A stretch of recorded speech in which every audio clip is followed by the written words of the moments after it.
తాకట్లో ఉన్న మీ బంగారాన్ని విడిపించి ఆ రోజు ఆన్లైన్ రేటుకి కొంటాం. Sharma gold company. కుటుంబం కోసం భర్త సౌదీ అరేబియాలో గొడ్డు చాకరీ చేస్తుంటే భార్య సొంత ఊర్లో ప్రియుడితో కలిసి ఎంజాయ్ చేయడం మొదలుపెట్టింది. రోజు భర్తతో ఫోన్లో ప్రేమగా మాట్లాడుతూనే ప్రియుడితో రాసలీలు కొనసాగించేది. భర్తొద్దు ప్రియుడే ముద్దు అనుకుంది. భర్తకు మాయమాటలు చెప్పి తన పూర్వీకుల ఆస్తిని అమ్మించి అలా వచ్చిన డబ్బులను తీసుకుని ప్రియుడితో కలిసి ఉడాయించిన ఘటన తమిళనాడులో చోటు చేసుకుంది.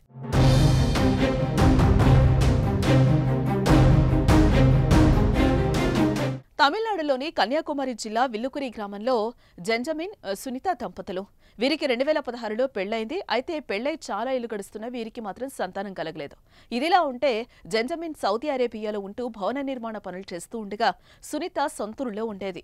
ఈ క్రమంలో ఆమెకు సైజో అనే వ్యక్తితో పరిచయం ఏర్పడింది. ఆ పరిచయం కాస్త వివాహేతర సంబంధానికి దారితీసింది. దీంతో ఒకరిని వదిలి మరొకరు ఉండలేకపోయారు.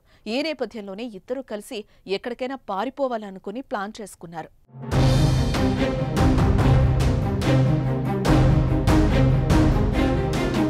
ఇక అనుకున్నట్లుగానే పారిపోవడానికి ముహూర్తం ఫిక్స్ చేసుకున్నారు. కానీ ఎక్కడికైనా వెళ్లి కొన్ని రోజులు బతకాలంటే డబ్బులు కావాలి.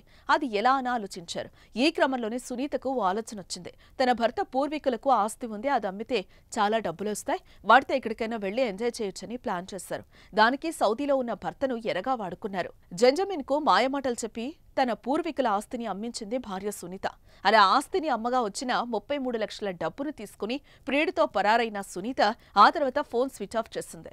ఇక నెల రోజుల పాటు భార్యకు ఫోన్ చేసినా లిఫ్ట్ చేయకపోవడంతో సౌదీ నుంచి ఇంటికొచ్చిన జెంజమిన్ విచారణ చేయగా అసలు విషయం బయటపడింది.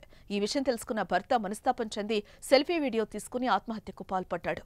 తన చావుకు సునీత, ఆమె ప్రియుడు సైజు, ఆమె సోదరి షీలా కారణమని సోషల్ మీడియాలో పోస్టు చేశాడు. ఇందుకు సంబంధించిన వీడియో సోషల్ మీడియాలో వైరల్ గా మారింది. కేసు నమోదు చేసుకున్న పోలీసులు సునీత, ఆమె లవర్ కోసం గాలిస్తున్నారు.